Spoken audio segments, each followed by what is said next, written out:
प्रिय बच्चों, आप लोगों को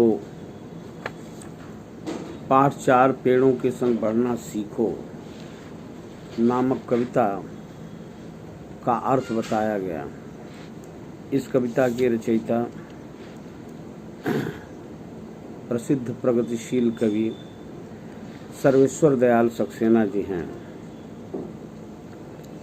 इस कविता पर आधारित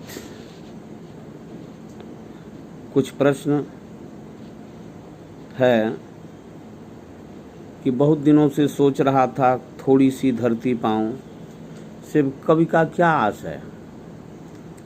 तो बहुत दिनों से सोच रहा था थोड़ी सी धरती पाऊं से कवि का आशय यह है, अर्थात कहने का मतलब यह है कि कवि के पास धरती नहीं है। जनसंख्या वृद्धि इतनी तेजी से हो रही है कि ज़मीन का टुकड़ा कहीं मिलना मुश्किल हो रहा है और उस ज़मीन के टुकड़े पर पेड़ पौधे लगाना और पर्यावरण को शुद्ध रखना कवि के लिए कठिन प्रतीत होता जा रहा है। कविता में कवि की क्या चिंता है? कविता में कवि की पर्यावरण को बचाने की चिंता है कि पेड़ पौधों बिना यह पर्यावरण प्रदूषित हो जा रहा है, शुद्ध हवा पानी मिलना मुश्किल होता जा रहा है। कवि की यही सबसे बड़ी चिंता है। कवि क्या विनती कर रहा है? कवि यही विनती कर रहा है कि लोग पेड़ पौधों को नष्ट न करें, पेड़ों को कटने मत दें, क्योंकि पेड़ कटने से चिड़ियाँ भी रोने लगती हैं, पेड़ भी रोने लगता है और पर्यावरण की हानि जो होती है वह अलग ही। इसके अलावा यह कविता हमें प्रेरणा देती है कि हम अपने घर के आसपास पेड़ पौधे लगाएं।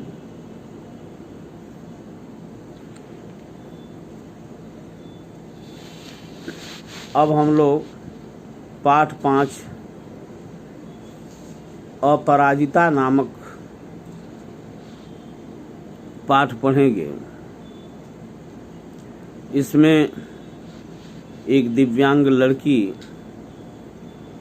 की अपरिमित साहस और विलक्षण प्रतिभा का वर्णन करते हुए ये बताया गया है कि किसी व्यक्ति के पास यदि दृढ़ इच्छा शक्ति है, उसका मन मजबूत है, तो विपरीत परिस्थितियों में, उल्टी परिस्थितियों में भी वो अपना लक्ष्य प्राप्त कर सकता है, पा सकता है। इस अपराजिता नामक पाठ की लेखिका गौरापंत शिवानी जी हैं। यह एक प्रसिद्ध साहित्यकार, कहानीकार और उपन्यासकार रही हैं। इनका जन्म 17 अक्टूबर सन 1923 ईस्वी को गुजरात के राजकोट में हुआ था और उनकी प्रारंभिक शिक्षा शांति निकेतन बोलपुर कोलकाता में हुई थी।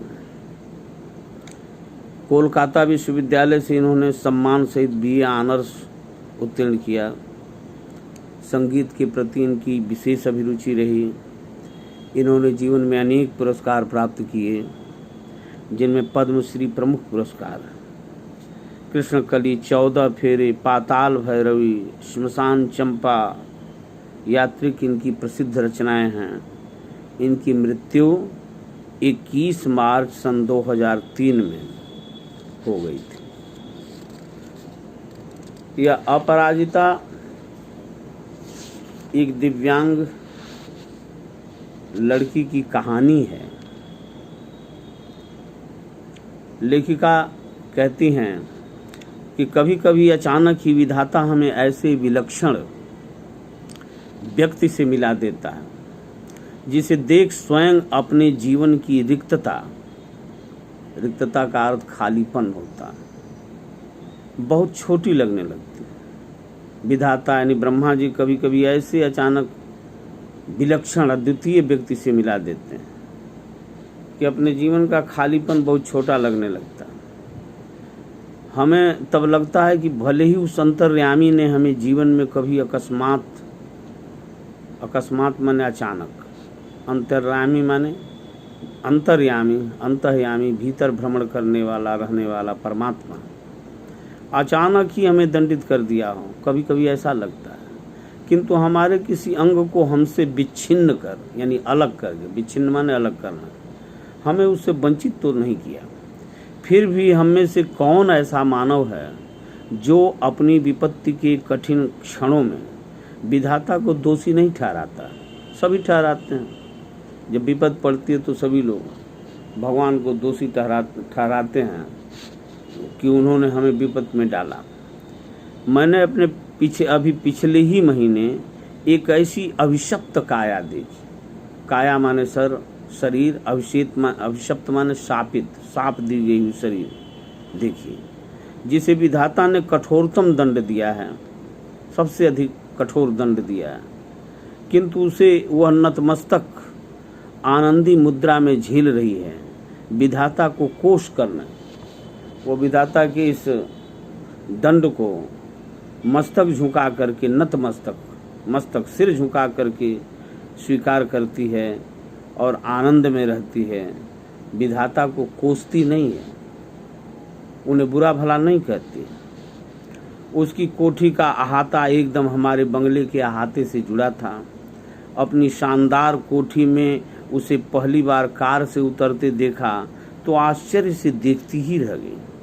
कार का द्वार खुला, एक प्रौढ़ा स्त्री, माने अधिक उम्र की स्त्री, 50 वर्ष की स्त्री ने उतरकर पिछली सीट से एक व्हील चेयर निकालकर सामने रख दी और भीतर चली गई। दूसरे ही क्षण धीरे धीरे बिना किसी सहारे के कार से एक युवती ने अपने निर्जीव निचले धड़ को बड़ी दक्षता से नीचे उतारा, फिर बैसाखियों से ही व्हील चेयर तक पहुंच उसमें बैठ गई और बड़ी तटस्थता से उसे स्वयं चलाती कोठी के भीतर चली गई।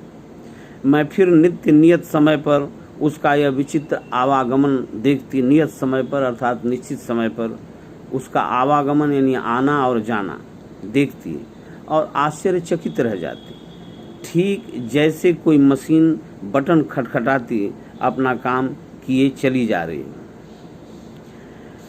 धीरे धीरे मेरा उससे परिचय हुआ, कहानी सुनी तो दंग रह गई। नियति यानी भाग्य के प्रत्येक कठोर आघात को, चोट को अति अमानवीय धैर्य एवं साहस से झेलती हुआ बित्ते भर की लड़की मुझे किसी देवांगना से कम नहीं लगी। मैं चाहती हूँ कि मेरी पंक्तियों को उदास आंखों वाला वह गोरा, उजले वस्त्रों से सज्जित लखनऊ का मेधावी युवक भी पढ़े, जिसे मैंने कुछ माह पूर्व माने पहले, माह माने महीना, कुछ महीना पहले अपनी बहन के यहाँ देखा था। वो IAS की परीक्षा देने इलाहाबाद गया। लौटते समय किसी स्टेशन पर चाय लेने उतरा कि गाड़ी चल पड़ी। चलती ट्रेन में हाथ के कुल्हड़ सहित चढ़ने के प्रयास में गिरा और पहिए के नीचे हाथ पड़ गया। प्राण तो बच गए पर बायां हाथ चला गया। वह विच्छिन्न भुजा के साथ साथ मानसिक संतुलन भी खो बैठा। पहले दुख भुलाने के लिए नशे की गोलियां खाने लगा और अब नूर मंजिल की शरण गई है। केवल एक हाथ खोकर ही उसने हथियार डाल दिए।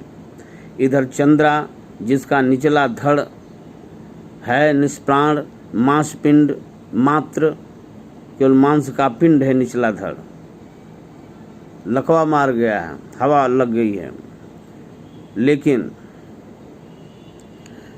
वो हमेशा उत्फुल्ल रहती है, प्रसन्न रहती है। चेहरे पर विषाद की, दुख की एक रेखा भी नहीं। बुद्धि दीप्त आंखों में, बुद्धि की चमक लिए हुए आंखों में अदम्य उत्साह, उमंग, प्रतिफल, प्रतिक्षण, प्रतिपल भरपूर उत्कट जिजीविषा, जिजीविषा यानी जीने की प्रबल इच्छा, और फिर कैसी कैसी महत्वाकांक्षाएं। जहाँ तक मैंने पढ़ा, बल्कि पूरा यह अपराजिता नामक कहानी